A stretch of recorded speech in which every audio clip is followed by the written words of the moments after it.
السلام علیکم ورحمۃ اللہ وبرکاتہ نحمدہ و نصلی علی رسولہ الکریم اما بعد فاعوذ باللہ من الشیطان الرجیم بسم اللہ الرحمن الرحیم رب اشرح لی صدری ویسر لی امری واحلل عقدۃ من لسانی یفقہوا قولی۔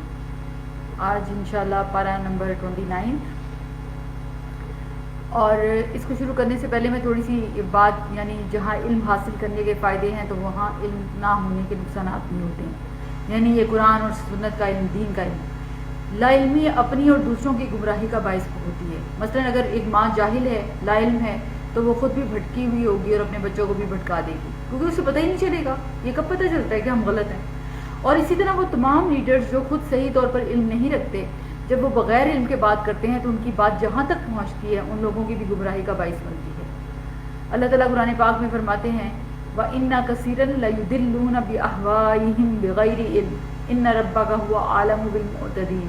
اور بہت سے لوگ ایسے ہیں جو بغیر علم کے محض اپنی خواہشات کے پیچھے لگ کر دوسروں کو بہکاتے رہتے ہیں، اور آپ کا رب ایسے حد سے بڑھ جانے والوں کو خوب جانتا ہے۔ رسول اللہ صلی اللہ علیہ وسلم نے فرمایا 2 خصلتیں ایسی ہیں جو منافق میں کبھی جمع نہیں ہو سکتی، اچھا اخلاق اور دین کی سمجھ۔ تو اگر ہم چاہتے ہیں کہ ہم منافقت میں نہ ہوں تو 2 چیزیں خاص طور پر یاد رکھیں۔ ایک اکیلی سے بات نہیں بنے گی، اچھا اخلاق اور دین کی سمجھ جو ہے انشاءاللہ کم از کم یہ چیز کنفرم کر دے گی کہ ہم منافق نہیں۔ تو یہ دین کی سمجھ سے اچھا اخلاق اور یہ دونوں چیزیں جو ہے نا، یہ بیلنس یہ اللہ تعالیٰ عطا کرتے ہیں۔ اور جب انسان دین کی سمجھ حاصل نہیں کرتا اور غفلت میں زندگی بسر کرتا ہے تو پھر اللہ تعالیٰ دل پر مہر لگا دیتے ہیں۔ ابن باز کہتے ہیں کہ انسان جب علم کی مجلسوں میں حاضر نہ ہو، نہ ہی خطبہ سنے اور اسے اس کی پرواہ بھی نہ ہو کہ اہل علم کیا بتاتے ہیں، تو اس کی غفلت بڑھتی جائے گی اور اس کا دل سخت ہو جائے گا، یہاں تک کہ اس پر مہر لگا دی جائے گی تو وہ غافلوں میں شمار ہوگا۔ تو اللہ تعالیٰ ہمیں اس سے محفوظ رکھے۔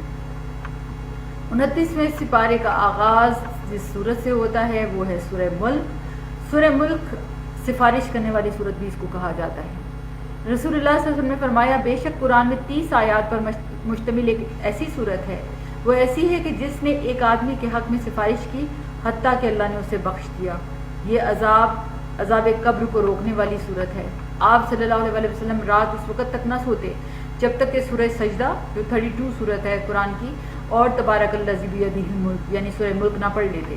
تو اس لیے ہم سب کے لیے بھی فائدہ اسی میں ہے کہ ہم اس کو زبانی یاد کر لیں، رات سونے سے پہلے پڑھنے کی عادت ڈالیں، کیونکہ ایک دن اپنے ان بستروں پر نہیں سونا، قبروں میں سونا ہے، اور قبر ایک وحشت والی جگہ ہے، اندھیرے والی جگہ ہے جس میں روشنی صرف قرآن سے ہوگی۔ اس لیے رات کو سوتے وقت اس صورت کو پڑھنا اپنے لیے لازم کر لیں۔ اس صورت کی جو پہلی آیت ہے قرآن پاک 29ویں سپارے کی جو پہلی آیت اللہ تعالیٰ جس میں فرماتے ہیں تبارک الذی بیدہ الملک وہو علی کل شیء قدیر، وہ بہت بابرکت ذات ہے، برکت والا رب ہے۔ الذی وہ ذات بیدہ ملک، اس کے ہاتھ میں بادشاہت ہے، اللہ ہی اصل میں بادشاہ ہے۔ وہو علی کل شیء قدیر، اور وہ ہر چیز کی اوپر قدرت رکھنے والا ہے۔ الذی خلق الموت والحیات لیبلوکم ایکم احسن عملا، اور اس نے پیدا کیا ہے موت اور زندگی کو تاکہ وہ آزمائے تمہیں کون تم میں سے زیادہ اچھا عمل کرتا ہے۔ وہو العزیز الغفور، اور وہ بہت ہی زبردست، بہت بخشنے والا ہے۔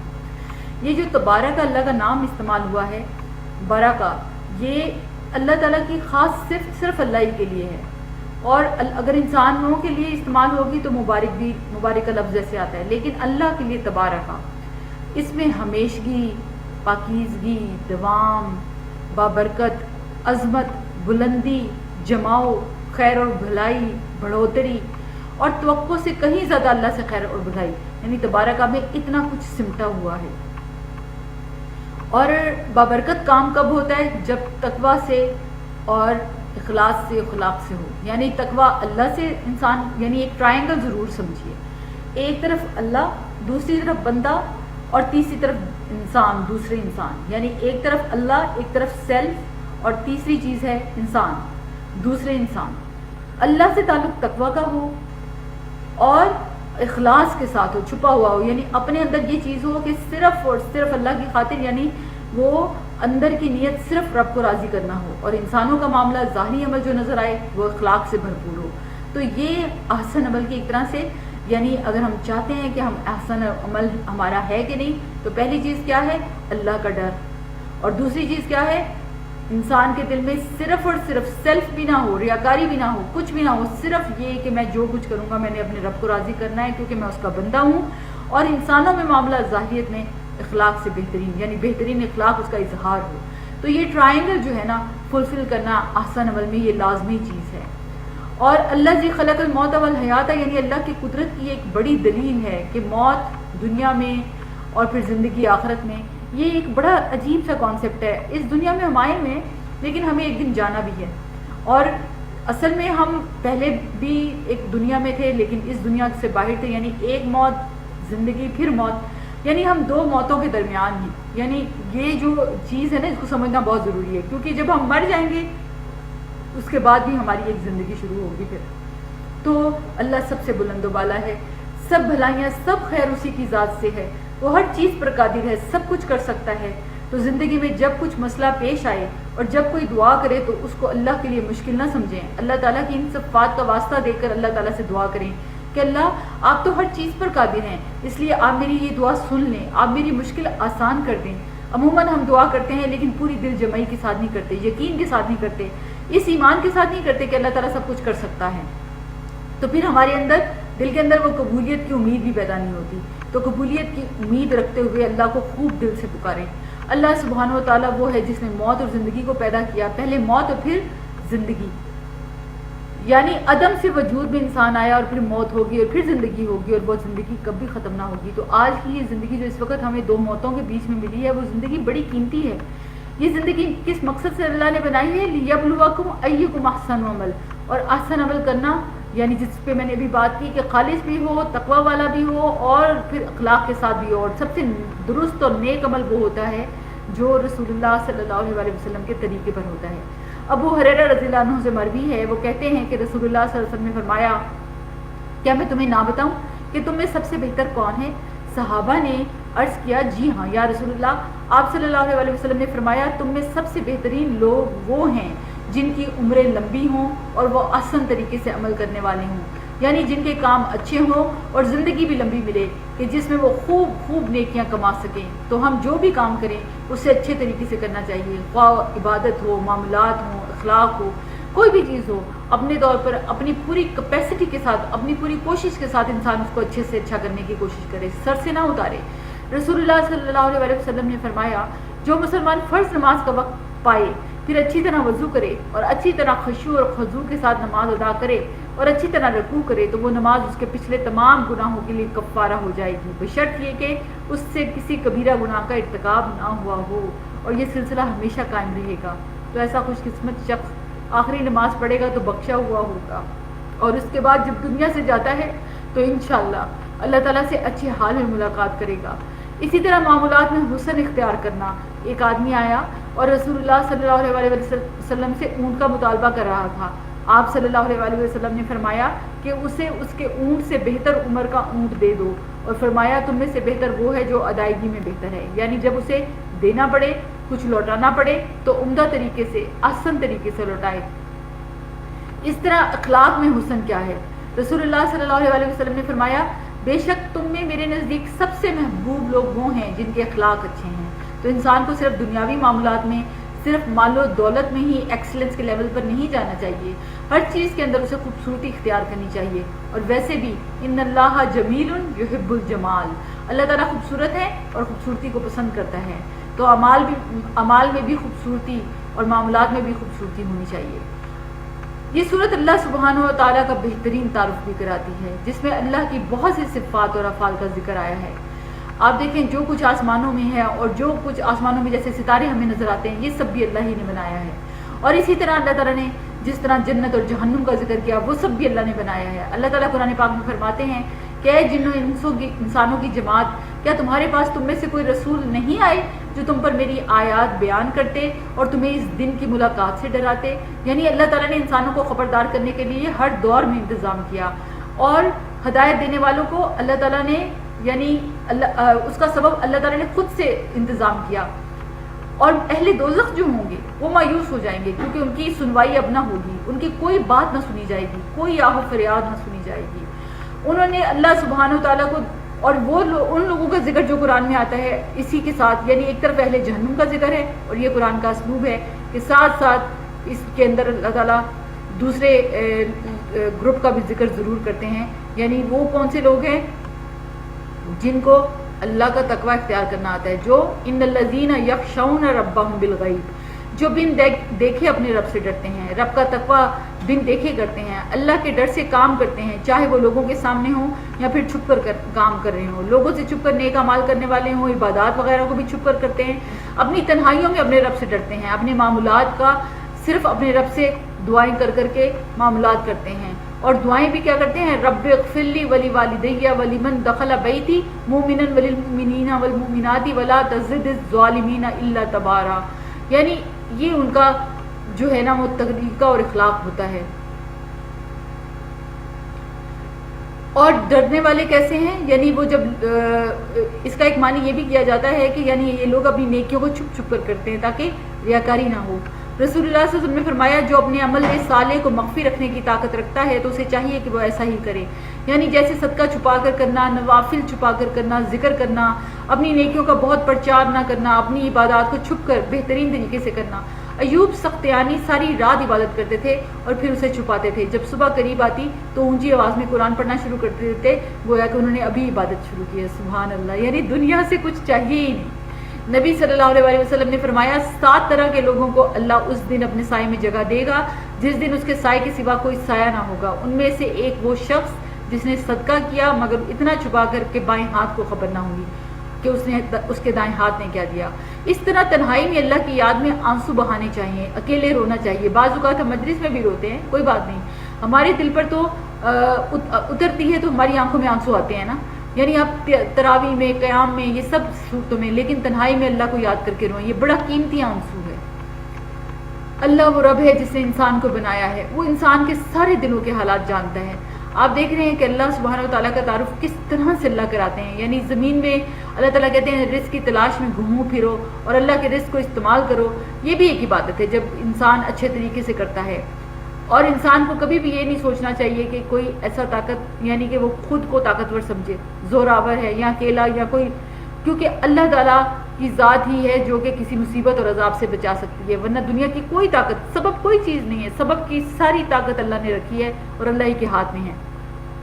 اور جس چیز کو اللہ روک لے اسے کوئی دینے والا نہیں، اور جس چیز کو اللہ عطا کرے اسے کوئی روک نہیں سکتا.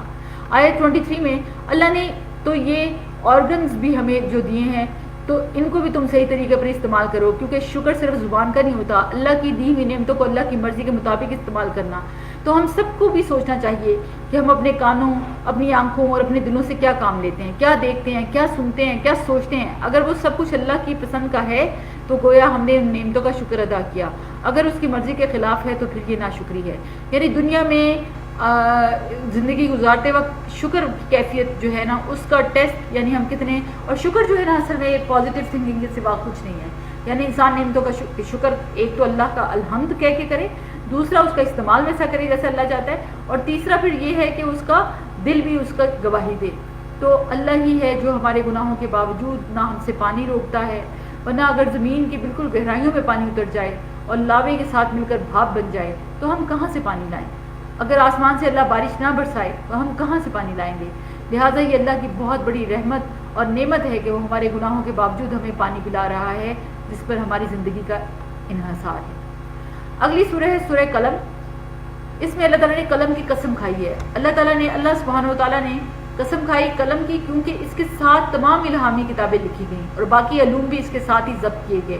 اللہ سبحانہ و تعالیٰ نے قلم کو یہ شرف بخشا کہ اسے اپنے ہاتھوں سے پیدا کیا. 4 چیزیں اللہ نے اپنے ہاتھ سے پیدا کی: عرش، قلم، آدم اور جنت عدن. اور پھر باقی مخلوق سے کہا کہ ہو جاؤ تو وہ بن گئی. پھر اس طرح ایک اور روایت میں آتا ہے کہ اللہ نے سب سے پہلے قلم کو پیدا کیا تو اسے اپنے دائیں ہاتھ میں پکڑا، اور اللہ کے دونوں ہاتھ دائیں ہیں. پھر اس نے دنیا کو اور دنیا میں کیے جانے والے ہر عمل اور معمول کو، نیکی، بدی، خشک اور تر کو لکھا اور سب چیزوں کو اپنے پاس ذکر میں شمار کر لیا، یعنی لوہے محفوظ میں رکھا. یعنی اللہ تعالیٰ کا یہ علم سابق ہے، یعنی پہلے سے ہی اللہ کو سب کچھ پتا ہے. اللہ کو سب کچھ پتا ہے کہ میں جس مخلوق کو پیدا کروں گا اسے کچھ بھی اختیار اور ارادہ دوں گا تو وہ کیا کرے گی، اور مختلف چیزیں جو پیدا کی گئی کریشنز، ان کے فنکشنز کیا ہوں گے.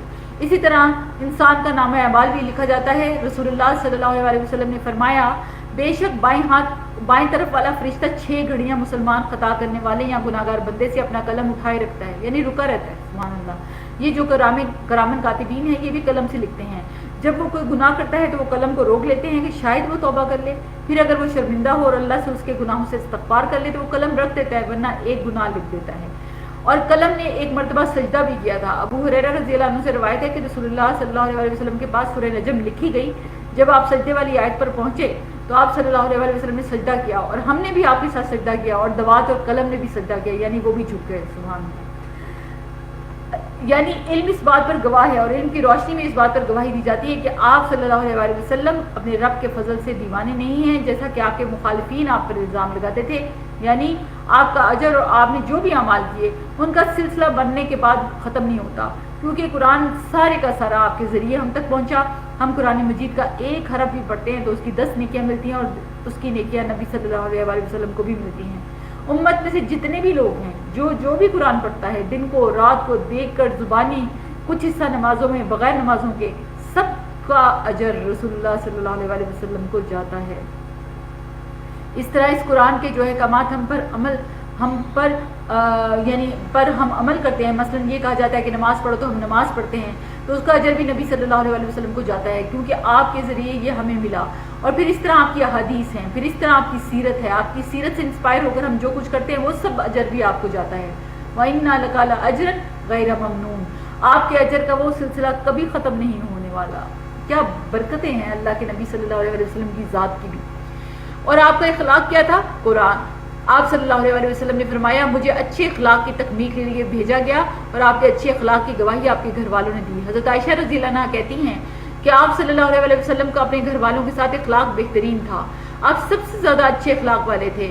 آپ کو کوئی بےہودہ کام یا فحش گوئی کرنے والے نہ تھے، نہ ہی بازاروں میں شور و غل کرنے والے، نہ برائی کا بدلہ برائی سے دیتے، بلکہ معاف کر دیتے اور درگزر فرماتے۔ یہ اچھے اخلاق کی علامات ہیں جو حضرت عائشہ رضی اللہ عنہا سے بیان ہوئی۔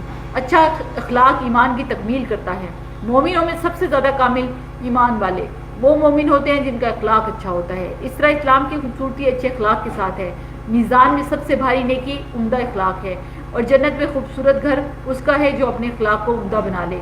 یعنی جھوٹی، اور پھر اس کے بعد اخلاق اچھا ہوگا تو اگلی جو بات کی جا رہی ہے کہ جھوٹی قسم کا سہارا نہیں لیتے، یعنی ان کی عادتیں، یعنی اچھے اخلاق والوں کی یہ نہیں ہوتی کہ وہ جھوٹی قسمیں کھائیں، کیونکہ ایک بات یاد رکھیے جھوٹی قسم کھانا بہت بڑا گناہ ہے، بہت بڑا جرم ہے، اور کئی دفعہ انسان عموماً یعنی جھوٹی قسم کھا لیتا ہے، یعنی کسی پریشر میں آ کے۔ نبی صلی اللہ علیہ وسلم نے فرمایا جو کسی کے دباؤ میں آ کر جھوٹی یا سچی قسم کھا لے تو اسے چاہیے کہ اس کے سبب اپنا ٹھکانہ جہنم میں بنا دے، استغفر اللہ۔ یعنی کہ تمہیں 100 پریشر بھی ہونا تو کبھی بھی جھوٹی قسم نہ کھاؤ، اللہ ہمیں محفوظ فرمائے۔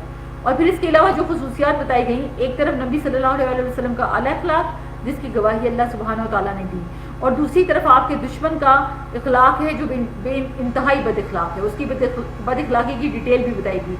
آپ کے اخلاق کی تفصیلات ہمیں پتہ ہیں، لیکن بد اخلاقی کی تفصیلات یہاں بتائی گئی کہ جو لوگ آپ کے دشمن ہیں وہ خود کیا کرتے ہیں۔ روایات میں آتا ہے کہ یہ ولید بن مغیرہ کی طرف اشارہ ہے جو نبی صلی اللہ علیہ وسلم کے پیغام کو سمجھ بھی گیا تھا، لیکن اس کے باوجود وہ آپ سے دشمنی رکھتا تھا، اور اس کا طریقہ کیا تھا کہ تانے دینے والا، چغلیاں کرتا۔ چغلی وہ ہوتی ہے جو لوگوں میں فساد پیدا کرتی ہے، ادھر کی باتیں ادھر اور ادھر کی باتیں ادھر کرنا۔ نبی صلی اللہ علیہ وسلم نے فرمایا کہ اللہ کے بہترین بندے وہ ہیں کہ انہیں دیکھ کر اللہ یاد آ جائے، اور اللہ کے بدترین بندے وہ ہیں جو چغل خوری کرتے ہیں، دوستوں کے درمیان تفریق پیدا کرتے ہیں، باغی بیزار ہوتے ہیں۔ چغل خور کے بارے میں حدیث میں آتا ہے کہ وہ جنت میں داخل نہیں ہوگا، اور چغل خور کے یہ نبی صلی اللہ علیہ وسلم نے ایک قبر کے پاس سے گزرتے ہوئے بتایا کہ اس کو چغل خوری کی وجہ سے عذاب قبر ہو رہا ہے۔ تو غیبت اور چغلی صرف دنیا میں ہی نہیں آخرت کے لیے بھی سخت نقصان دہ ہے۔ دنیا میں بھی فساد پیدا ہوتا ہے اور بہت سے خیر سے محروم ہو جاتے ہیں، اور آخرت کے اعتبار سے تو ہے ہی نقصان دہ۔ آیت 14 کے مطابق یعنی تکبر اور بد اخلاقی کی بنیادی وجہ کیا ہے کہ وہ مال اور اولاد پا کر اوور کانفیڈنٹ ہو جاتا ہے کہ میں اللہ کا بڑا پسندیدہ ہوں۔ عموماً یہی ہوتا ہے کہ جس شخص کے پاس مال آ جاتا ہے اس کے اندر عجیب طرح کی ایک نخوت پیدا ہو جاتی ہے، اس کے رویے میں تکبر آتا ہے اور وہ دوسروں کو حقیر سمجھتا ہے۔ تو یہاں پر آخر میں یہی بات کی گئی کہ اس بنا پر یہ ساری چیزیں کر رہا ہے، یعنی ہونا تو یہ چاہیے تھا کہ جس رب نے مال اور اولاد دیا اس کا شکر ادا کرتا اور اللہ کے آگے مزید ہمبل ہو جاتا۔ بعض روایات میں آتا ہے کہ 9 اور بعض میں آتا ہے کہ یعنی جس شخص کا یہاں ذکر ہونے لگا یعنی جس کے 13 بیٹے تھے، یعنی جس کے اتنے بیٹے ہوں وہ سردار بھی ہو اور اس کے پاس مال بھی ہو اور سب کمانے والے بھی ہوں، تو ایسے شخص کے اندر اس طرح کی باتیں آ جانا کوئی بعید نہیں ہے، اور لیکن یہ کوئی جسٹیفیکیشن بھی نہیں ہے، چونکہ یہ سب کچھ دیا کس نے ہے؟ اس رب نے. تو انسان کو اپنے اکھڑ مزاج سے بھی بچنا چاہیے، کیونکہ اکھڑ مزاج انسان بھی جہنم کی نظر ہوگا. نبی صلی اللہ علیہ وسلم نے فرمایا کیا میں تمہیں اہل جہنم کے متعلق نہ بتاؤں؟ فرمایا ہر اکھڑ مزاج، کینہ پرور اور متکبر. اکھڑ مزاج کا مطلب کیا ہے کہ ذرا سی آپ یعنی کوئی بات کرے تو فوراً آپ پر برس پڑے، چھوٹی سی بات پر اس کا غصہ ٹریگر ہو جائے، بد تہذیبی سے بات کرے اور بد اخلاقی سے بات کرے، یعنی اس کو اکھڑ مزاج کہتے ہیں. اور اس آیت 17 کے پس منظر میں ایک واقعہ ہے، ایک نیک انسان کی جو اولاد انسان کی اولاد کا جو خود نیک تھا، خدا ترس تھا اور اپنی زندگی میں جو بھی اس کے باغ کی آمدنی آتی تھی اس میں سے غریبوں اور مسکینوں کا ایک بڑا حصہ نکالتا تھا. لیکن جب وہ فوت ہو گیا تو بچوں نے کہا ہمارا باپ تو بہت ناسمجھ تھا، وہ مال اوروں میں بانٹ دیتا تھا، ہمارے تو اوپر خرچ اتنے اپنے پورے خرچے پورے نہیں ہوتے، اس لیے ہم مسکینوں سے چھپ کر راتوں رات اپنا باغ کا پھل توڑ لیں گے تاکہ ہمیں کسی کو ایک دانہ بھی نہ دینا پڑے. اس واقعے میں بیسیکلی سیکھنے کے 2 سبق بہت اہم ہیں. ایک یہ کہ بری نیت رکھنے سے بھی انسان کو بعض اوقات سزا مل جاتی ہے. یہاں ان کا ارادہ برا تھا، ان کی نیت خراب تھی، ابھی انہوں نے کیا نہیں تھا کہ پھل توڑ کر گھر نہیں لائے تھے، لیکن صرف نیت کی کہ ہم ایسا اور ایسا غلط کام کریں گے. اللہ نے اس بری نیت پر ان کو پکڑا. تو انسان کو اپنی نیت اور خاص طور پر دوسروں کی خیر خواہی کے بارے میں ہمیشہ چوکنا رہنا چاہیے. اور بعض اوقات انسان اپنے دل میں بدگمانی پال لیتا ہے، بعض اوقات ایسی چیزوں کو جما لیتا ہے کہ جس کی بنیاد نہیں ہوتی، دوسرے کے بارے میں منفی سوچ رکھنا اور اس کے مطابق اسی طرح کا عمل اور رویہ کر لینا. تو اس سے بھی بچنا چاہیے، کیونکہ اس سے بھی زندگی میں مشکلات آتی ہیں، دوسرے آپ کے خلاف اسی طرح بدگمانیاں کرنے لگ جاتے ہیں. اور ایک اور بات جو ہے کہ جب ان کے باغ کو نقصان ہوا اور انہوں نے دیکھا تو اپنی غلطی مان لی، یہ ان کی بہت اچھی خوبی تھی. اور ایک مومن کے اندر یہی خوبی ہونی چاہیے کہ جب غلطی ہو جائے لا الہ الا انت سبحانک انی کنت من الظالمین، اور پھر انہوں نے یعنی اپنے آپ کو پاک نہیں کہا بلکہ اپنی غلطی کو مان کر اللہ کے سامنے جھک گئے. عام طور پہ ورنہ کیا ہوتا ہے، کوئی نقصان ہوتا ہے تو ہم کیا کہتے ہیں میرے ساتھ یہ کیوں ہوا، یعنی دوسرے لفظوں میں نعوذ باللہ اللہ نے میرے ساتھ زیادتی کی. یہاں ان لوگوں نے اللہ کو بلیم نہیں کیا بلکہ اپنی غلطی مان لی اور پھر اچھی امید لگائی. باغ جل کر دوبارہ لگانا یہ کوئی آسان کام نہیں ہے، بہت لمبا عرصہ لگتا ہے، لیکن پھر بھی وہ بڑے ہوپ فل تھے اور کہنے لگے ہمیں امید ہے کہ ہمارا رب اس سے بہتر ہمیں بدلہ دے گا، ہم اپنے رب کی طرف رغبت کرتے ہیں، ہم سے جو قصور بھی ہوا ہے ہم معافی مانگ لیتے ہیں. تو اگر دنیا کا نقصان جتنا بھی ہو جائے نا، اگر انسان اس کے بدلے میں اللہ سے جڑ گیا تو سمجھیں کہ وہ ناکام نہیں ہے، ناکارہ نہیں ہے، بلکہ وہ کامیاب ہو گیا. اپنے عمل کے بعد یا عمل سے پہلے یہ سوچنا بہت زیادہ فائدہ انسان کو دیتا ہے. اور پھر اللہ تعالیٰ نے یہاں پر یہ بھی بتایا کہ کسی نے یہ گارنٹی دی ہے کہ قیامت، کس نے گارنٹی دی ہے کہ قیامت کے دن تمہاری مرضی کے مطابق فیصلے ہوں گے. یعنی انسان پتہ نہیں کس خوش فہمی میں رہ کے اپنی دنیا کی زندگی کو گناہوں کے ساتھ جسٹیفائی کرتا ہے. جو لوگ دنیا میں نماز نہیں پڑھتے، اللہ کے آگے نہیں جھکتے، رکوع نہیں کرتے، سجدے نہیں کرتے، قیامت کے دن انہیں سجدہ نصیب ہی نہیں ہو سکے گا، یعنی وہ سجدہ کر ہی نہیں سکیں گے. ایک روایت میں آتا ہے وَيَبْقَى كُلُّ مُنَافِقٍ، ہر منافق باقی رہ جائے گا، بس وہ سجدہ کرنے کی طاقت نہیں رکھے گا. اس طرح ریاکاری کرنے والے کو سجدہ نصیب نہیں ہوگا، یعنی جو دنیا میں دکھاوے اور ناموری کے لیے سجدے کرتے ہیں وہ وہاں پر کوئی سجدہ کرنے کے قابل نہیں ہوں گے. آپ یہ بھی سوچئے کہ جب سب لوگ سجدے میں گئے اور وہ جا نہیں پا رہے ہوں گے تو کس قدر شرمندگی ہوگی.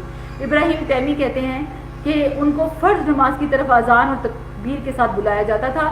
سعید بن جبیر رضی اللہ عنہ کہتے ہیں کہ وہ حی علی الفلاح سنتے تھے لیکن اس پر جواب نہیں دیتے تھے، یعنی نماز کی طرف نہیں آتے تھے. استغفر اللہ. تو اللہ ہمیں اور ہمارے سب عزیزوں اور رشتہ داروں کو نماز کا پابند بنا دے.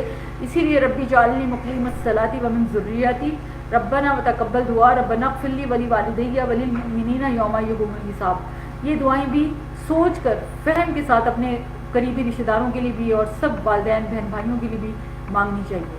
آیت 44 میں جو استدراج کا لفظ یہاں آیا ہے، استدراج ہوتا ہے کہ ہم ان پر نعمتوں کی فراوانی اللہ یعنی کریں گے اور وہ نعمتوں پر شکر نہیں ادا کریں گے. حسن کہتے ہیں کہ کتنے ہی لوگ ایسے ہیں کہ جن پر احسان کر کے ان کو ڈھیل دی گئی اور پھر ان کو پکڑ لیا گیا. کتنے ہی لوگ ایسے ہیں جن کو تعریف کر کے ان کے فتنے میں ڈال دیا گیا. کتنے ہی لوگ ایسے ہیں جن کے عیبوں پر پردہ ڈال کر انہیں دھوکے میں ڈالا گیا، یعنی جب ان کی تعریف ہوئی تو وہ بھول گئے، انہوں نے کہا ہم تو پہلے ہی بہت اچھے ہیں اور کیا اچھا کرنا ہے.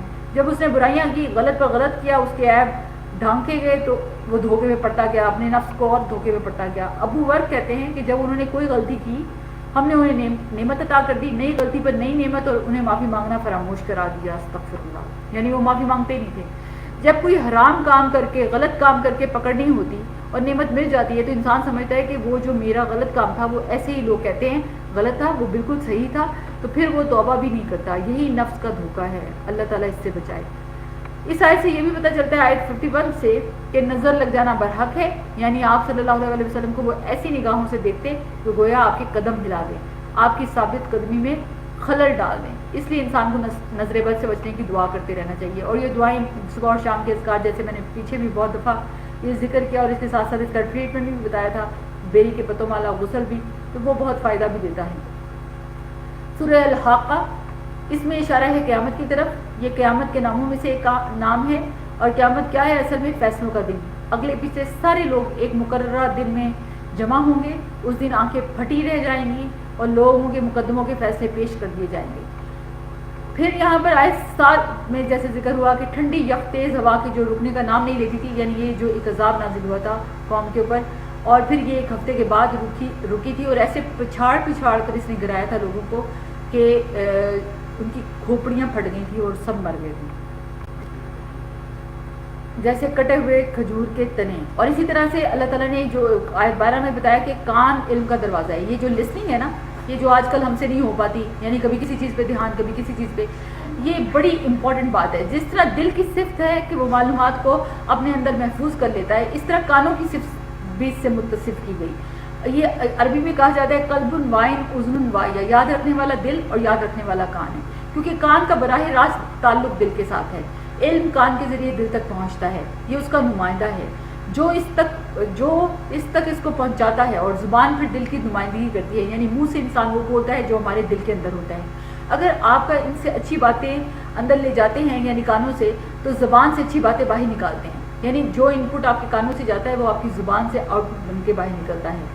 اور اسی لیے ایسے لوگوں کے بیچ میں نہ بیٹھیے، یعنی کم از کم جو غلط غیبت اور اس طرح کے کام کرتے ہیں ان کے پاس نہ بیٹھیں، کیونکہ ہوتا ہے کہ جو آپ سنتے ہیں وہ آپ کے دل پر اثر ہوتا ہے اور اسی طرح کا کمیونیکیشن ہمارا بن جاتا ہے.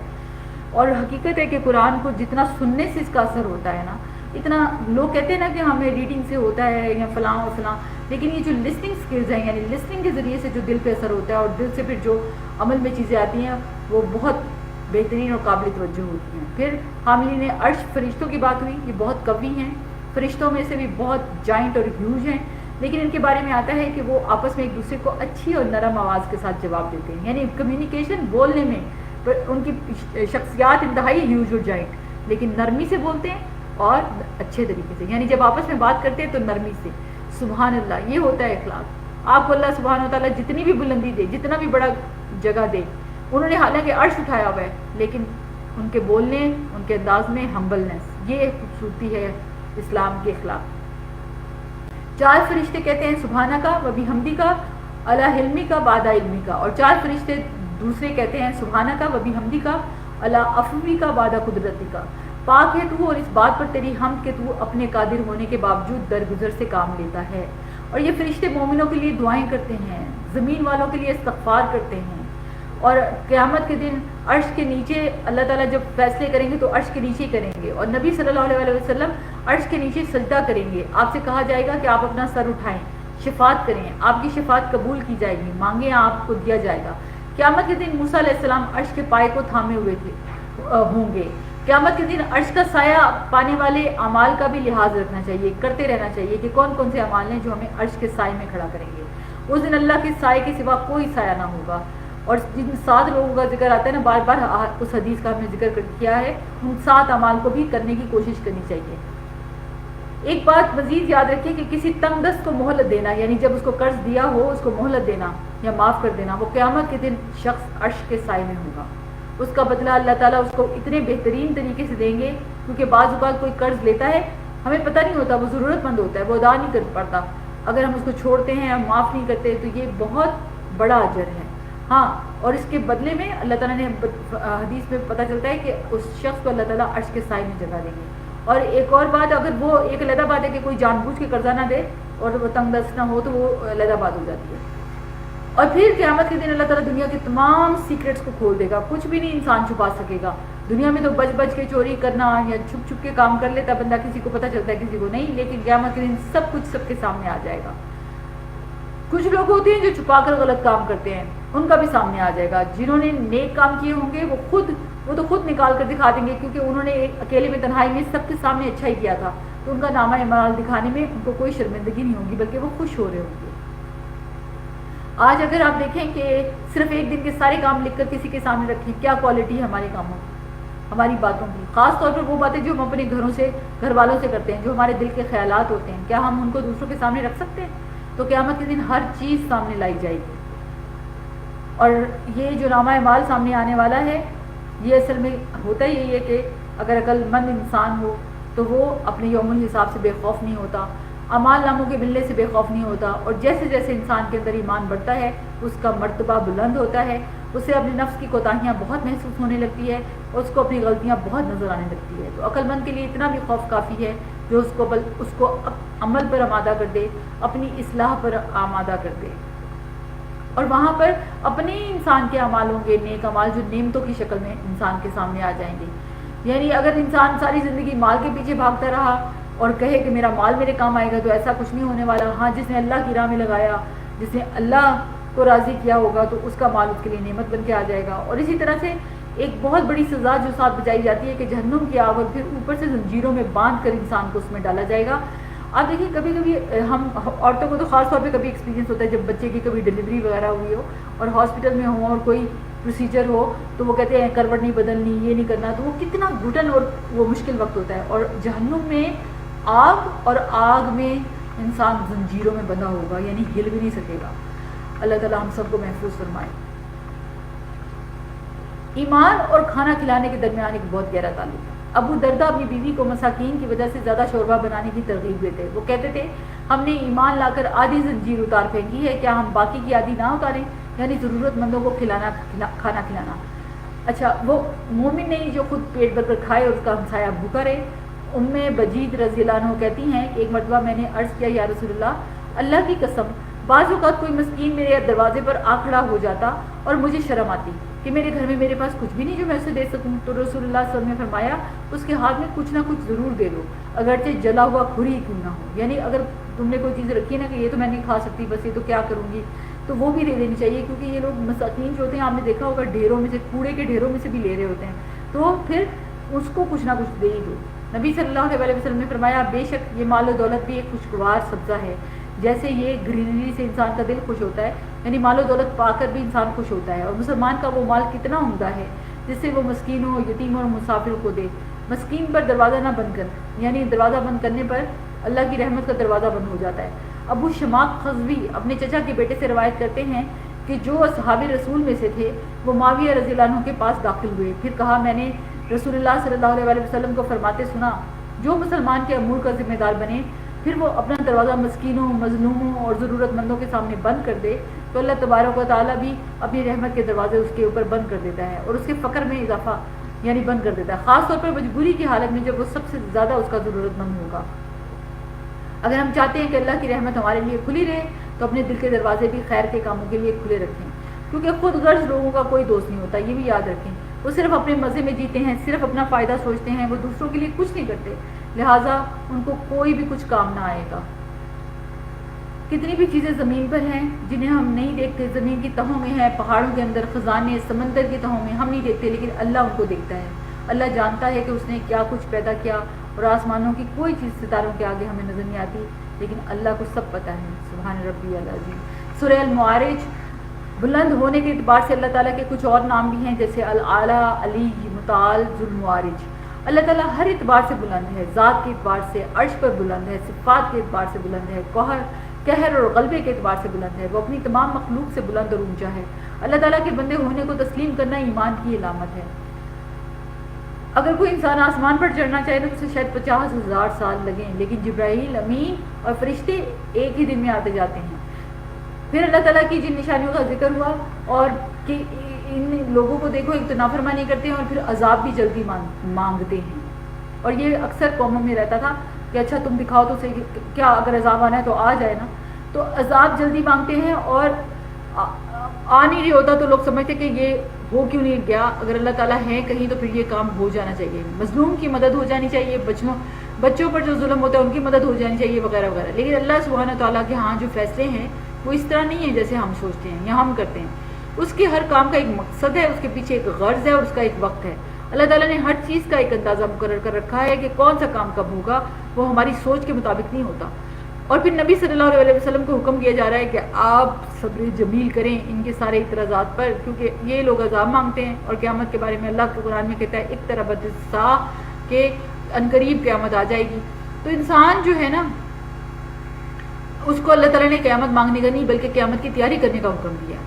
اور پھر اس وقت انسان اتنا سیلفش ہو جائے گا, یعنی قیامت کے دن کی سب سے پیاری چیز جو بیٹے ہیں, کیونکہ بیٹوں کا ذکر اللہ نے پہلے کیا یہاں پر, اس کو بھی انسان کہے گا کہ یہ بھی لے لے اللہ, بیوی, بہن, بھائی, فیملی, ایکسٹینڈڈ فیملی, سب کو کہے گا کہ لے لے لیکن مجھے جہنم سے بچا لے.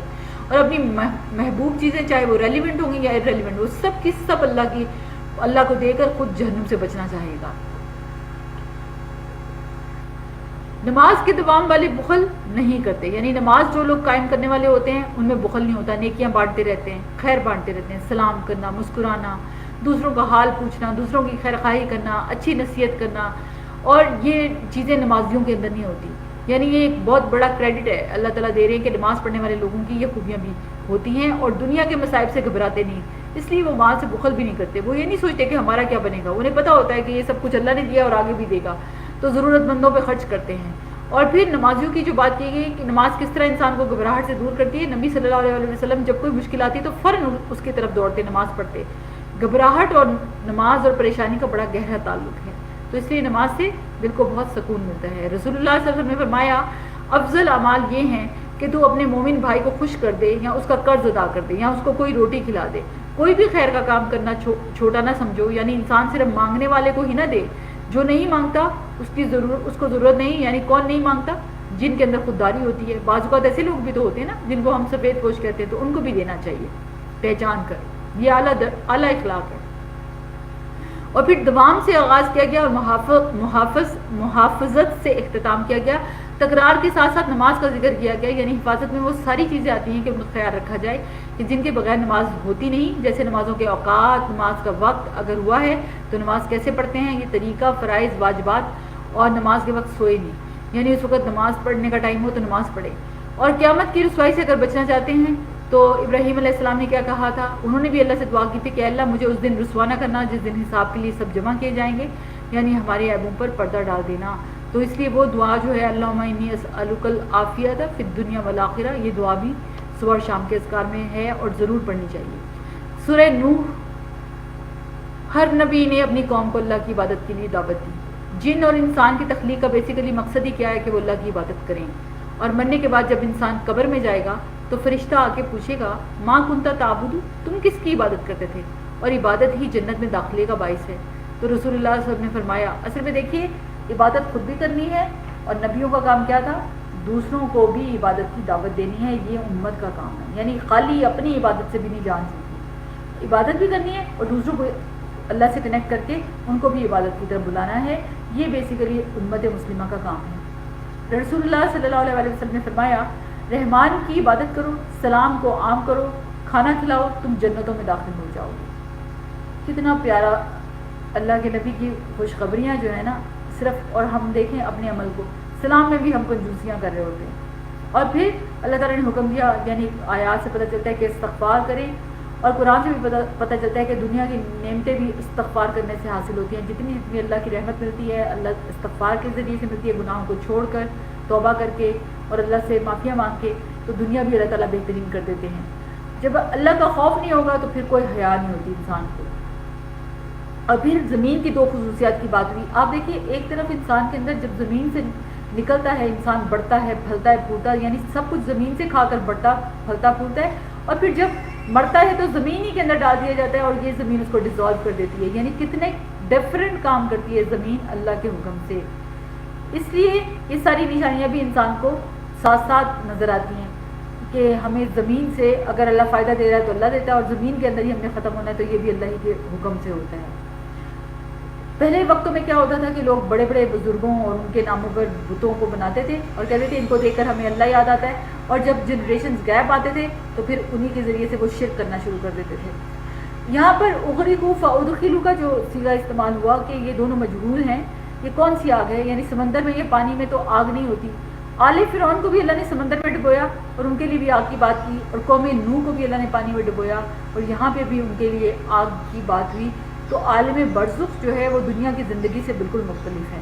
برزخ کی زندگی میں نعمتیں بھی ہیں اور آگ بھی، عذاب بھی۔ تو اللہ سے دعائیں کرنی چاہیے کہ اللہ تعالیٰ ہمیں برزخ میں بھی اللہ تعالیٰ اپنے انعام سے نوازے، اور دعائیں کرنے کے ساتھ ساتھ جو طریقے اللہ تعالیٰ بتاتے ہیں دعاؤں کرنے کے، وہ کیا ہے کہ سب سے پہلے انسان اپنے لیے دعا کرے، پھر اپنے سے سب سے قریب ترین جنہوں نے ان پر احسان کیا، کہا جاتا ہے کہ والدین کے لیے دعا کریں، اور اس کے بعد جس کے لیے بھی اور دعا، یا مومنین کے لیے دعا۔ تو دعا کا سلیقہ بھی سکھایا جاتا ہے۔ سورہ جن جو ہے اس میں وحی کے ذریعے بتایا گیا کہ آپ صلی اللہ علیہ وسلم عالم الغیب نہیں تھے۔ اللہ تعالیٰ نے جب جنوں کو، یعنی اللہ کے نبی صلی اللہ علیہ وسلم کے ذریعے سے دعوت کا کام کیا، قرآن پڑھ کر سنایا، تو انہوں نے فوراً ایک سٹنگ میں جنوں نے پہچان لیا کہ قرآن ہدایت کی طرف بلاتا ہے، تو ان کو فوراً پتہ چل گیا کہ یہ شرک سے روکتا ہے، جن ایمان لے آئے۔ لیکن اہل مکہ کا حال دیکھیں کہ وہ کیسے نقصان اور خسارے میں تھے کہ نبی صلی اللہ علیہ وسلم کو صادق اور امین بھی جانتے تھے، لیکن پھر بھی ان کی بات کو نہیں مانتے تھے۔ یہ ان کی بدنصیبی تھی۔ اور آپ دیکھیں جنوں کے بارے میں، یعنی آج تو لوگ جنوں کی پناہ لیتے رہتے ہیں، حالانکہ جنوں سے بچنے کے لیے اگر کسی بھی جگہ پر انسان رکے، کسی بھی جگہ پر، تو وہ یہ دعا پڑھے، اعوذ بکلمات اللہ التامۃ من شر ما خلق۔ تو کوئی چیز وہاں سے نکلنے تک اسے نقصان نہیں دے سکتی۔ یعنی کبھی کسی جگہ پہ ڈر ہو نا، کسی علاقے سے گزرتے وقت کہ یہاں پر جنوں کا ڈیرا ہے، تو یہ الفاظ پڑھ لیں، انشاءاللہ کوئی نقصان نہیں ہوگا۔ اس طرح اللہ کے اسماء حسنہ کی پناہ لینی چاہیے۔ کعب بن اخبار رضی اللہ عنہ کہتے ہیں کہ اگر میں چند کلمات نہ پڑھتا تو یہ یہودی مجھے گدھا بنا دیتے۔ لوگوں نے پوچھا وہ کیا ہیں، تو انہوں نے وہ دعا پڑھی، وہ جو میں نے آپ کو ایپس بتائی تھی، یا کنستعین، جیسے یا کنستعین میں اعوذ بوجہ اللہ العظیم والی دعا جو ہے وہ بہت فائدے کی دعا ہے کہ اللہ تعالیٰ اس طرح کے سارے جادوؤں سے بچا لیتے ہیں۔ اور یہاں پر جنات کی کچھ تفصیل بھی ملتی ہے کہ وہ مختلف طریقوں پر چلتے ہیں۔ تو سیدھی راہ پر چلنے کا فائدہ کیا ہے کہ اللہ کی طرف سے نعمتیں بھی آتی ہیں، رحمتیں بھی آتی ہیں، پانی کی کمی بھی نہیں ہوتی، اور اسلام کا راستہ، اللہ کی اطاعت کا راستہ صراط مستقیم ہے۔ اور یہ یہود و نصارہ کو اللہ تعالیٰ فرمایا، یعنی کہا گیا کہ قرآن میں اگر وہ واقعی تورات اور انجیل کی پابندی کرتے ہیں تو ان کی طرف جو ان کے رب کی طرف سے نازل کیا گیا، تو یقیناً وہ اپنے اوپر سے اور اپنے پاؤں کے نیچے سے بھی، یعنی ان کو ملے گا، رزق ملے گا۔ یعنی اصل میں جو سچ میں ان کتابوں کو مانتا ہے وہ تو رسول اللہ صلی اللہ علیہ وسلم کو ویسے ہی مان جائے گا۔ اور پھر انسان کے جتنا زیادہ رزق ملتا ہے اس کا امتحان بھی ہوتا ہے، یہ ٹیسٹ ہوتا ہے، مال کو کہاں سے کمایا، کہاں خرچ کیا، اور قیامت کے دن یہ دو اہم ترین سوال ہوں گے۔ یعنی ایک اور بات جو آیت نمبر 18 سے پتہ چلتی ہے کہ وہاں پر صرف اللہ کا ذکر ہونا چاہیے، دوسرے کاموں کی وہاں ممانعت ہے، جیسے تجارت کرنا، گزرگاہ بنانے کی، کھیل کود کی جگہ بنانا۔ مسجد میں خاص طور پر دنیا داری کی ممانعت کی گئی ہے، یہ مسجدوں کا اپنا ادب ہے۔ نبی صلی اللہ علیہ وسلم نے فرمایا عنقریب آخری زمانے میں ایسے لوگ ہوں گے جو مسجدوں میں حلقوں کی صورت میں بیٹھیں گے، ان کی سب سے بڑی فکر دنیا ہوگی، بس تم ان کے پاس نہ بیٹھنا، کیونکہ اللہ کو ایسے لوگوں کی کوئی ضرورت نہیں ہے، استغفر اللہ۔ اس لیے مسجدوں میں گمشدہ چیزوں کا اعلان نہیں کرنا چاہیے، اس سے منع کیا گیا ہے۔ اور ایک بات لازم ہے کہ ساری کا سارا غیب صرف اللہ کو پتہ ہے۔ جتنا چاہتے تھے اللہ تعالیٰ وحی کے ذریعے نبی صلی اللہ علیہ وسلم کو آگاہ کرتے، لیکن علم جو ہے، اللہ کا علم جو ہے قدیم ہے اور پیغمبر کا علم حادث ہے، یعنی اللہ جتنا چاہیں اپنے علم میں سے نبی کو اپنے اذن سے وحی کے ذریعے سے عطا کریں۔ سورہ مزمل، یا ایھا المزمل قم اللیل الا قلیلا، یعنی قیام اللیل میں بھی قرآن کو ٹھہر ٹھہر کر پڑھنا چاہیے، بہت تیز نہیں۔ یہاں ترتیل کی بات آئی، اور ترتیل سے مراد ہے کہ ٹھہر ٹھہر کر، لمبا کر کے، حرکات کو نمایاں کر کے، حروف کو واضح کر کے۔ جب ترتیل کے ساتھ قرآن کی تلاوت کی جاتی ہے تو یہ غور و فکر میں بھی معاون اور مددگار ہوتا ہے، اور تیز پڑھنے والا نہ خود سمجھتا ہے کہ وہ کیا پڑھ رہا ہے اور نہ دوسرے کو سمجھ آتی ہے کہ کیا پڑھ رہا ہے۔ نبی صلی اللہ علیہ وسلم اپنی قرات میں ایک ایک حرف کو ٹھہر ٹھہر کر ادا کرتے تھے۔ جب رحمت والی آیت سے گزرتے تو رک کر رحمت کا سوال کرتے، اور جب عذاب والی آیت سے گزرتے تو عذاب سے پناہ مانگتے۔ اسی طرح قرآن کو خوبصورت آواز سے بھی پڑھنا چاہیے۔ اب اللہ کے نبی کا حکم ہے صلی اللہ علیہ وسلم کا، زین القرآن باصواتکم، اپنی آوازوں کے ذریعے قرآن کو زینت بخشو۔ اس طرح ایک دن یا رات میں ختم نہیں کرنا، یعنی اتنی تیزی سے نہیں پڑھنا۔ مسلم بن مخراق کہتے ہیں کہ میں نے عائشہ رضی اللہ عنہ سے کہا کہ ام المومنین، کچھ لوگ ایسے ہیں جو ایک ہی رات میں 2 یا 3 بار قرآن پڑھ لیتے ہیں، یعنی شبینہ وغیرہ جو لوگ کرتے ہیں۔ تو حضرت عائشہ رضی اللہ عنہ نے فرمایا ان لوگوں کا پڑھنا اور نہ پڑھنا برابر ہے، یعنی ایسے نہیں کرنا۔ سب سے بھاری کلام یعنی وحی الہی، جب وحی نازل ہوتی تھی تو آپ صلی اللہ علیہ وسلم پر بڑی سخت کیفیت آتی تھی. آپ کے اوپر گویا ایک بوجھ پڑ جاتا، آپ کے چہرے پر پسینے کے قطرے ہوتے. یعنی دن کے مقابلے میں بھی رات کو پڑھنا اور نماز میں پڑھنا زیادہ بہتر ہے، کیونکہ وہ خاموشی کا وقت ہوتا ہے، توجہ ہوتی ہے، سمجھنے کا وقت ہوتا ہے. دن کو کوئی کام ہوتا ہے، کوئی آ رہا ہے، کوئی جا رہا ہے، کوئی شور ہے، کہیں کام کا وقت کوئی جلدی جلدی کرتا ہے، تو اس میں وہ تاثیر نہیں ہوتی جس طرح رات کے قیام میں قرآن کو سننے سے ہوتی ہے. تو قیام کی جو راتیں اللہ نے ہمیں آج کل دی ہیں، یہ طاق راتیں اور راتیں، یہ آخری عشرہ، اس میں قرآن سے وہ محظوظ ہونے کا بہترین وقت بھی ہے، اور اس کو اللہ سے دعائیں کرنے کا بھی. حضرت عائشہ رضی اللہ عنہ کہتی ہے کہ رات کا قیام مت چھوڑو، کیونکہ رسول اللہ صلی اللہ علیہ وسلم اس کو نہیں چھوڑتے تھے. اگر بیمار بھی ہوتے تو بیٹھ کر پڑھ لیتے. یعنی اس میں بہت زیادہ جو ہے نا یہ پسندیدہ ہے. صحابہ کرام اہتمام کے ساتھ رات کی نماز پڑھا کرتے تھے. ان کے نزدیک رات کے قیام کی بہت اہمیت تھی. فضیل بن عیاض نے کہا کہ جب تم قیام اللیل اور دن کے روزے پر قادر نہ ہو تو جانوں کو محروم کر دیے گئے، جکڑ دیے گئے. تمہارے گناہوں نے تمہیں جکڑ دیا، اس لیے تم نہیں پڑھ سکتے. ایک آدمی نے حسن بصری سے کہا کہ اے ابو سعید، میں رات عافیت کی حالت میں گزارتا ہوں، وضو کرنا بھی پسند کرتا ہوں، تو کیا وجہ ہے کہ میں تہجد کے لیے اٹھ نہیں سکتا؟ تو انہوں نے کہا کہ تمہارے گناہوں نے تمہیں جکڑ لیا ہے. رات کے قیام کے لیے دن کو کلولہ لازمی کرو. کلولہ بھی بہت فائدہ دیتا ہے. سفیان ثوری نے کہا کہ کم کھانے کو لازم کر لو، تم رات کے قیام کے مالک بن جاؤ گے. یعنی فل کنسنٹریشن بھی پھر اسی طرح حاصل ہوتی ہے. تو قرآن انسان کو رب سے جوڑتا ہے، رب کی طرف لے جاتا ہے. اب جس کا جی چاہے اس سے متعلق مضبوط تعلق قائم کر لے، اور پھر لمبی راتوں میں بھی جاگنا اس کے لیے آسان ہو جاتا ہے. سورہ مدثر. اللہ اکبر. اللہ اکبر کہنا زمین و آسمان کے درمیان کی فضا کو بھر دیتا ہے. اللہ تعالیٰ کے جو محبوب کلمات ہیں، سبحان اللہ و بحمدہ ولا الہ الا اللہ واللہ اکبر، ان میں اللہ اکبر بھی آتا ہے. اور جب اللہ اکبر کبیرہ کہا جاتا ہے تو آسمان کے دروازے کھول دیے جاتے ہیں. ابن عمر رضی اللہ عنہ کہتے ہیں کہ ہم رسول اللہ صلی اللہ علیہ وسلم کے ساتھ نماز پڑھے تھے کہ جماعت میں سے ایک آدمی نے کہا اللہ اکبر کبیرہ والحمد للہ کثیرہ و سبحان اللہ بکرۃ و اصیلا. تو آپ نے فرمایا کہ یہ کلمات کس نے کہے؟ تو جماعت میں سے ایک آدمی نے عرض کیا کہ میں ہوں اللہ کے رسول. تو آپ نے فرمایا کہ مجھے تعجب ہوا کہ اس کے لیے آسمان کے دروازے کھولے گئے. یعنی جب انسان محبت کے ساتھ اللہ کی تعریف، تسبیح اور تکبیر بیان کرتا ہے تو اس کی قدر کی جاتی ہے. ابن عمر رضی اللہ عنہ کہتے ہیں کہ میں نے ان کلمات کو پھر کبھی نہیں چھوڑا جب سے میں نے ان کے بارے میں رسول اللہ صلی اللہ علیہ وسلم کو یہ فرماتے سنا. یعنی میں نے ان کو اپنی زندگی میں شامل کر لیا. اور خاص طور پر نماز کے آغاز میں ہاتھ باندھ کر جب سبحانک اللہم و بحمدک کا پڑھتے تو اس جگہ بھی وہ پڑھ سکتے ہیں. اسی طرح سے آپ دیکھیے کہ نماز میں جو طہارت ہے، صاف لباس، اس سے بھی عبادت کا مزہ دوبالا ہوتا ہے. کپڑے جتنے صاف ہوں گے اتنا زیادہ نماز میں دل لگے گا، اور اگر گندے ہوں گے، اسمیل آ رہی ہوگی تو سستی آئے گی، اور انسان کی جو پاک دامنی اور عفت بھی اس سے جو ہے نا افیکٹ ہوتی ہے. اور اس کے ساتھ ساتھ یہ پیغام بھی پہنچایا جا رہا ہے کہ مشکلات آئیں گی لیکن صبر کرنا ہے. حقیقت یہ ہے کہ دین کا کوئی بھی کام صبر کے بغیر نہیں. اللہ تعالیٰ امتحان لیتا ہے، آزماتا ہے، ٹیسٹ کرتا ہے کہ کون اس راستے پر قائم رہتا ہے. اور اللہ تعالیٰ یہ سب کچھ پھر، کیونکہ اسے شیطان کو سب سے زیادہ دشمنی قرآن سے ہے، کیونکہ قرآن کے ذریعے سے انسان کی نہ صرف یہ کہ کاؤنسلنگ ہوتی ہے بلکہ اس کو ڈائریکشن ملتی ہے اور اللہ کی مدد آتی ہے. تو شیطان کی سب سے زیادہ دشمنی یہ ہے کہ انسان قرآن کی طرف نہ آئے. یعنی اللہ تعالیٰ نے یہ بھی قرآن ہی میں بتا دیا. اس لیے اللہ تعالیٰ سے یعنی یہ بھی رحم مانگنا چاہیے کہ اللہ تعالیٰ ہمیں ان مشکلات سے بچائے. تو پھر ایک اور بات یاد رکھنے کی ہے کہ جو نماز کو ضائع کر دے اور نیکی کے کام کو ضائع کر دے تو اللہ تعالیٰ کہتے ہیں پھر اس کے لیے جہنم ہی باقی رہ جاتی ہے. ایک روایت سے پتہ چلتا ہے کہ اللہ کے راستے میں کھجور کا ٹکڑا ہی کیوں نہ دو، اس کے ذریعے سے بھی جہنم سے بچو.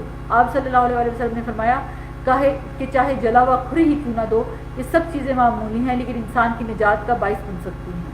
ابو ہریرہ رضی اللہ عنہ کہتے ہیں کہ لوگوں میں مسکینوں کے ساتھ سب سے بہتر سلوک کرنے والے جعفر بن ابی طالب رضی اللہ عنہ تھے. ہمیں اپنے گھر لے جاتے، جو کچھ بھی گھر میں ہوتا ہمیں کھلاتے. بعض اوقات تو ایسا ہوتا کہ صرف شہد یا گھی ہی کپی نکال کر لاتے جس میں کچھ نہ ہوتا، اور ہم اسے پھاڑ کر اس میں جو بھی کچھ لگا ہوتا چاٹ لیتے. پھر اپنا کسی کو یعنی اپنا پانی بھی کسی کو دینا ایک صدقہ ہے.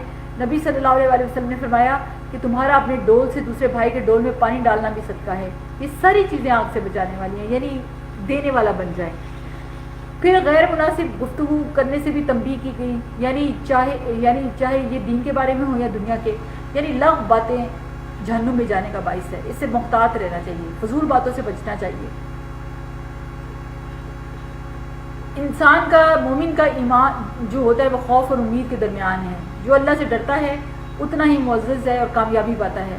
اور اللہ کے خوف سے بہنے والے آنسوؤں کی جو فضیلت ہے وہ بہت زیادہ ہے. نبی صلی اللہ علیہ وسلم نے فرمایا اللہ کے نزدیک 2 قطروں اور 2 نشانوں سے زیادہ کوئی چیز محبوب نہیں. ایک وہ قطرہ ہے جو اللہ کے خوف سے آنسو بن کر نکلے، اور دوسرا وہ خون کا قطرہ ہے جو اللہ کی راہ میں بہے. ہم دنیا کے لیے تو بہت روتے ہیں لیکن اللہ کے ڈر سے بہت کم. تو اپنے رونے کو کنورٹ کر لیں. اور یہ ہو سکتا ہے، یہ کچھ مشکل نہیں ہے. کئی اور عورتوں کو تو ویسے ہی مجھے لگتا ہے رونا بہت آتا ہے. اگر یہ رونا صرف اللہ کے لیے کنورٹ ہو جائے تو آپ اس کی قدر و قیمت دیکھیں. تو اللہ کے ڈر سے روئیں. جو بھی کوئی غلط کام ہوا معافی مانگے، اور دنیا کی چیزوں کے پیچھے نہیں رونا. یہ بہت عارضی اور فانی ہے. سورہ قیامہ اللہ تعالیٰ قسم کھاتے ہیں، پھر اللہ تعالیٰ کسی اس چیز کو دلیل بناتے ہیں، گواہ لاتے ہیں کہ انسان کے اندر جو نفس ہے ملامت کرنے والا وہ بھی چاہتا ہے کوئی بدلے کا دن ہو، اور قیامت تو ہو ہے ہی بدلے کا دن. تو بہتر ہے کہ انسان دنیا میں ہی اپنے رب کی طرف بار بار پلٹے. یعنی انسان اپنے ہاتھوں کی کمائی کو قیامت کے دن دیکھ لے گا. جو کچھ بھی اس نے دنیا میں کیا، اگر کوئی درخت لگایا اس کا پھل لوگوں نے کھایا وہ بھی اس کے نامہ اعمال میں لکھا جاتا رہے گا. اس درخت سے کسی چڑیا نے کھایا وہ بھی اس کا صدقہ جاریہ ہے. اس درخت کے سائے میں کوئی بیٹھا تو وہ بھی اس کا اجر ہے. تو ہمیں تو کئی دفعہ پتہ بھی نہیں ہوتا کہ ہم نے کوئی نیکی اگر کی تو اس کی کیا کیا فائدے اور کیا کیا خیر ہمیں مل سکتے ہیں. اس لیے نیکی کے کسی کام سے دل نہ چھڑائیں، اور نیکی کا چھوٹے سے چھوٹا کام کرنے میں بھی دیر نہ لگائیں.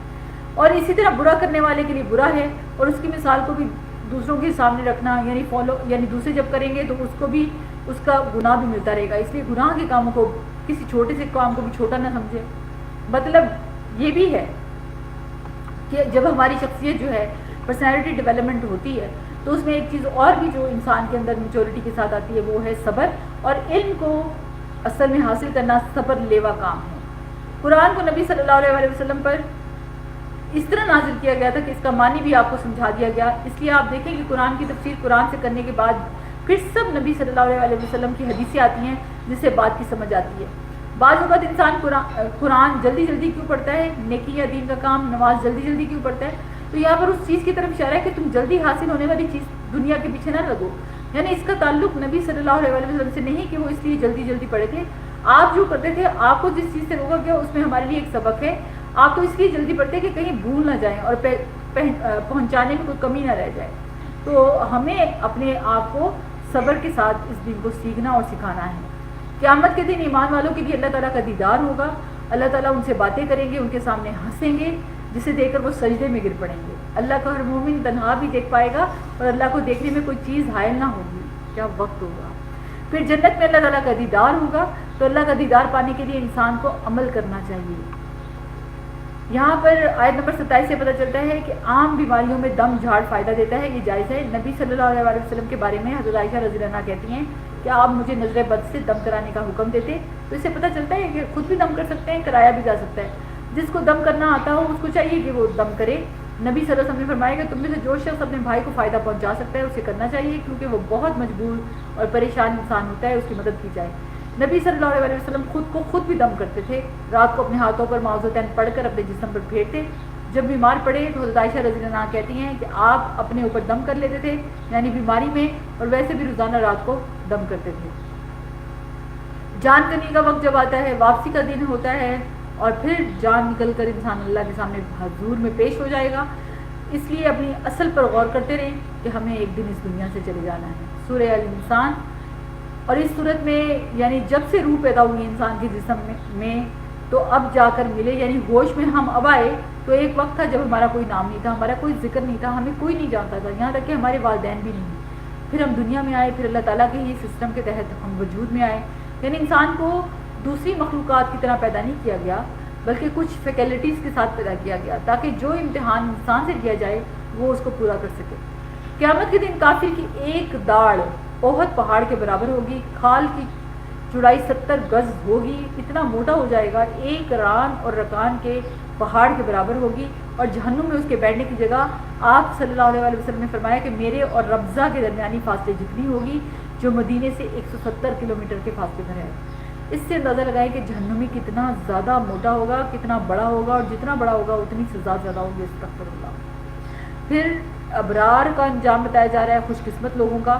وہ لوگ ہوں گے جو اپنی نظر پوری کرتے ہیں، یعنی یہ وہ لوگ ہیں جنہوں نے اللہ سے جو بھی کہا وہ پورا بھی کیا. اور ایک اور بات، یہ نظریں اللہ نے ہم پر نہیں لگائی، لیکن اگر کوئی شخص اللہ سے اجر پانے کے لیے کوئی کمٹمنٹ کرتا ہے یا کوئی نظر مانتا ہے تو اس کو وہ پوری کرنی پڑے گی۔ کھانا کھلانا افضل عمل میں سے ہے۔ رسول اللہ صلی اللہ علیہ وسلم نے فرمایا افضل اعمال مومن کو خوشی دیتے ہیں، تم اس کے سطر کو ڈھانپو یعنی اسے کپڑا پہنا دو، یا اس کی بھوک کو سیر کر دو، یا اس کی ضرورت کو پورا کر دو، تو یہ سب افضل اعمال ہیں۔ جنت کو واجب کرنے والا عمل، ہانی بن یزید رضی اللہ عنہ نے نبی صلی اللہ علیہ وسلم سے پوچھا کہ مجھے کوئی ایسی چیز بتا دیں جو جنت کو واجب کر دے یعنی جنت پکی ہو جائے، تو فرمایا کہ حسن کلام یعنی اچھی بات کرو، اور کھانا کھلانا لازم پکڑ لو۔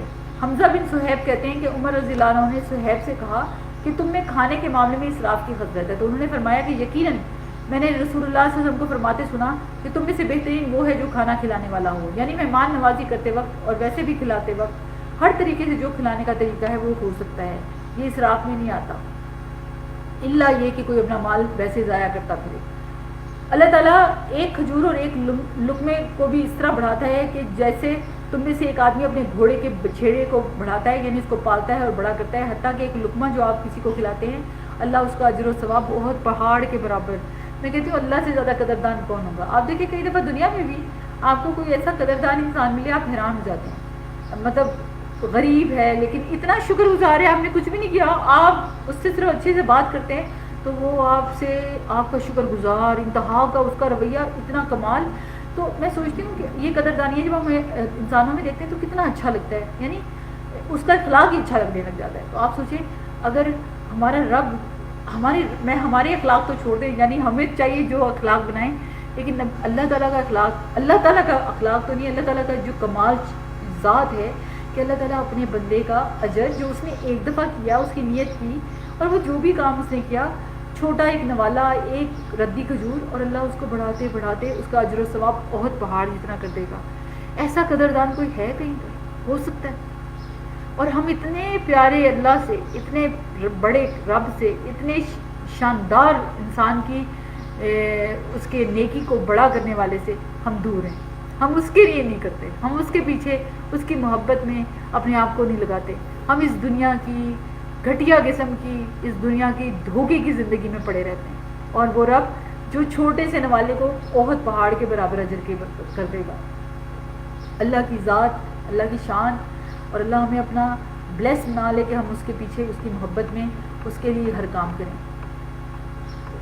اور ایک کام اور، دنیا میں کوئی بھی کام جب کریں تو نہیں شکریہ چاہنا نہ تعریف چاہنی ہے، کیونکہ اگر کسی کے لیے کیا تھا، ایون یہ بھی کہ کسی پہ کوئی احسان کرے نا، کسی کے لیے کچھ اچھا کر رہے ہیں، بڑا کام کر رہے ہیں، تو اس کو دعا کا بھی نہ دیں، کیونکہ دعا کا کہنا بھی ایک طرح سے احسان کا بدلہ مانگنا ہوتا ہے، اس لیے خود کر دیتا ہے تو ٹھیک ہے لیکن آپ نہیں کہنا۔ لیکن ایک اور بات کہ دعائیں کہاں کہنا بھی کوئی بری بات نہیں ہے، لیکن جس پر احسان کریں اس کو ایون دعا کا بھی نہ کہیں۔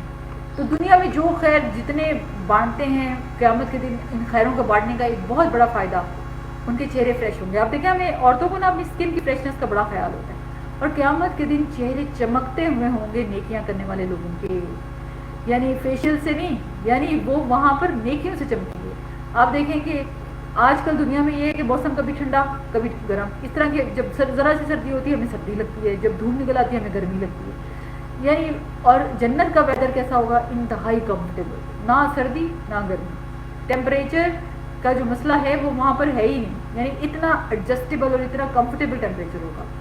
اور پھر یہ کہ جنت میں بڑے بڑے درخت، لمبے لمبے سائے، جنت کے درختوں کے تنے سونے کے ہوں گے، موتی اور سونے کی جڑیں ہوں گی، اور ان پر چاندی کے برتن اور شیشے کے ساغر بھرائے جائیں گے، یعنی اتنی زبردست سروسز ہوگی۔ عبداللہ بن عمر رضی اللہ عنہ کہتے ہیں کہ کمتر درجے کا جنتی، یعنی جس کا اتنا اسٹیٹس نہیں ہے، جس کے لیے 1000 خادم بھاگ دوڑ کر کام کرنے ہوں گے، 1000 سرو کرنے والے، ہر خادم ایسے کام پر معمور ہوگا جس میں اس کا کوئی ساتھی نہ ہوگا، ہر ایک الگ الگ کام کر رہا ہوگا، تو کسی بھی چیز کا انتظار نہیں کرنا پڑے گا۔ دنیا میں کچھ بھی ہو نا، انتظار ہر جگہ کرنا پڑتا ہے، آپ دیکھیں۔ اور جنت کی خوبی یہ بھی ہے کہ وہاں انتظار نہیں ہوگا۔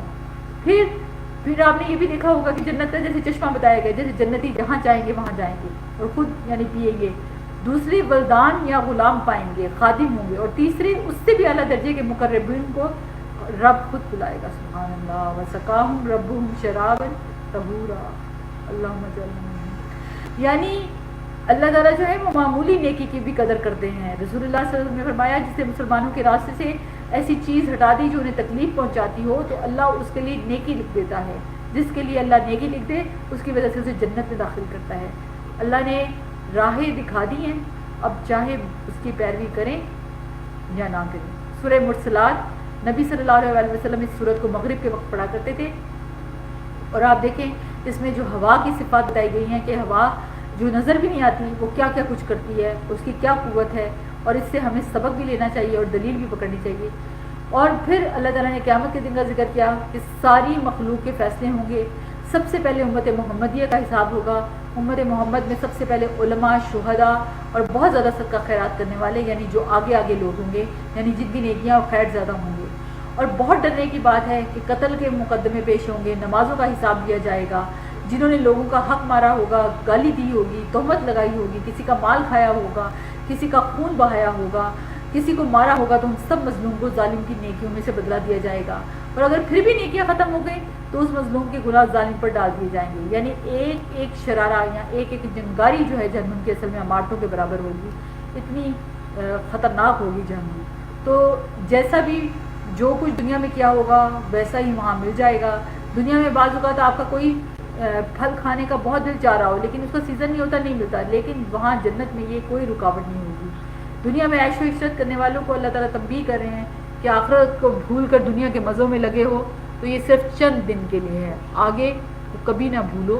اور یہی ہمارے لیے سوچنا اور سمجھنا ہونا چاہیے۔ اور کھانا کھلانا جو ہے نا، یہ بہت بہترین بڑا نیکی کا کام ہے، اور اس کو اپنی زندگی کا ضرور حصہ بنائیے۔ اس پارے کے جو امپورٹنٹ پوائنٹس ہیں کہ ہمارے آرگنز کو بھی شکر گزاری کرنی ہے، انسان اپنے جسم کو اللہ کے راستے میں، اللہ کی اطاعت میں لگا دے۔ علم کی مجلس میں جانے سے غفلت کم ہوتی ہے، دل نرم ہوتے ہیں، اس لیے علم کی مجلسیں جانا چاہیے، اٹینڈ کرنا چاہیے۔ بری نیت، برے ارادے اگرچہ علم میں نہ بھی آئے ہوں لیکن اس پر بھی پکڑ ہو سکتی ہے، یعنی انسان اگر کسی کے بارے میں برا سوچ رہا ہے یا کوئی برا ارادہ رکھتا ہے اور ابھی عمل میں نہیں لایا تو اس پر بھی انسان کی گرفت ہو سکتی ہے۔ جو لوگ دنیا میں سجدہ نہیں کرتے آخرت میں سجدہ نہیں کر سکیں گے۔ جب انہیں آخرت میں سجدے کے لیے بلایا جائے گا تو ان کی کمر اکڑ جائے گی، وہ جھک نہ سکیں گے کیونکہ وہ دنیا میں جھکتے نہیں تھے۔ مقروض کا قرض معاف کر دینے والا قیامت کے دن اللہ کے عرش کے سائے تلے ہوگا۔ تنہائی میں بھی اللہ کی حیا ہونی چاہیے، اللہ کا خوف ہونا چاہیے اور اس کے مطابق عمل کرنے چاہیے۔ یہ ایک بہت بڑی حقیقت ہے۔ اگر لوگوں کے سامنے کوئی شخص برا کام نہیں کرتا تو اس کا مطلب ہے کہ وہ صرف لوگوں کے ڈر سے نہیں کر رہا، اگر وہ تنہائی میں نہیں کر رہا تو اس کا مطلب واقعی ہے کہ وہ اللہ سے ڈرتا ہے۔ منافق کے اندر دو چیزیں نہیں ہوتی ہیں، اچھا اخلاق اور دین کی سمجھ۔ خیر اور بھلائی کے لیے انسان اپنے دل کے دروازے کھول لیتا ہے تو اس کے لیے اللہ کی رحمت کے دروازے کھل جاتے ہیں۔ کھانا کھلانا جنت کو واجب کرنے والا عمل ہے، بری نیت کرنے سے بھی سزا مل جاتی ہے۔ اللہ اکبر کہنا زمین و آسمان کے درمیان کی فضا کو بھر دیتا ہے، یعنی اتنے بابرکت کلمے ہیں، اور اچھا اخلاق ایمان کی تکمیل ہے۔ سبحانک اللہم و بحمدک، اشہد ان لا الہ الا انت، استغفرک و اتوب الیک۔ بسم اللہ الرحمن الرحیم۔ قل هو اللہ احد اللہ الصمد لم یلد ولم یولد ولم یکن لہ کفوا احد۔ اللہم صلی علی محمد وعلی آل محمد کما صلیت علی ابراہیم وعلی آل ابراہیم انک حمید مجید۔ اللہم بارک علی محمد وعلی آل محمد کما بارکت علی ابراہیم وعلی آل ابراہیم انک حمید مجید۔ یا رب کریم، یا ذوالجلال والاکرام، ہمیں اس قرآن کے ساتھ سچا تعلق بنانے والا بنا دے۔ یا اللہ، اس قرآن کو ہمارے دلوں کا نور بنا دے، ہماری زندگیوں کی ہدایت بنا دے۔ یا اللہ، روشنی بنا دے، جب دنیا سے جائیں تو قبر میں ہمارے لیے نور کا ذریعہ بنا دے۔ یا اللہ، جنتوں کے دروازے کھلوا دے۔ یا اللہ، قرآن کو ہمارا ساتھی بنا دے، دنیا میں بھی، قبر میں بھی، حشر میں بھی۔ یا اللہ، ہمیں اس سے مستفید ہونے والا بنا دے۔ یا اللہ، اس کے ذریعے سے ہمیں دنیا بھی پانے والا اور آخرت بھی کامیاب کروانے والا بنا دے۔ یا اللہ، اس قرآن کے حق ادا کرنے والا بنا دے، اس کی تجوید کا، اس کی تفسیر کا، اس کی حکمتوں کا، یا اللہ تزکیہ کا، تعلیم کا، یا اللہ، اور اس کو دوسروں تک پہنچانے والا بنا دے۔ یا اللہ، پوری دنیا تک اس قرآن کی نعمت کو پہنچانے والا بنا دے۔ یا اللہ، یا اللہ، ہم سب کو جہنم کی آگ سے بچا لینا۔ یا اللہ، ہم سب کو حشر کی افراتفریوں سے بچا لینا۔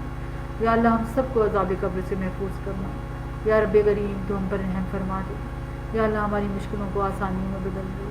یا اللہ، ہمیں خوش نصیب لوگوں میں شامل کر لے۔ یا اللہ، ہمیں اہل قرآن میں شامل کر لے۔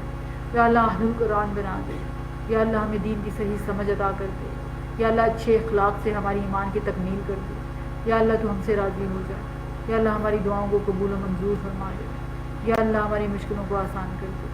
یا اللہ ہمارے والدین پر رحم فرما دے.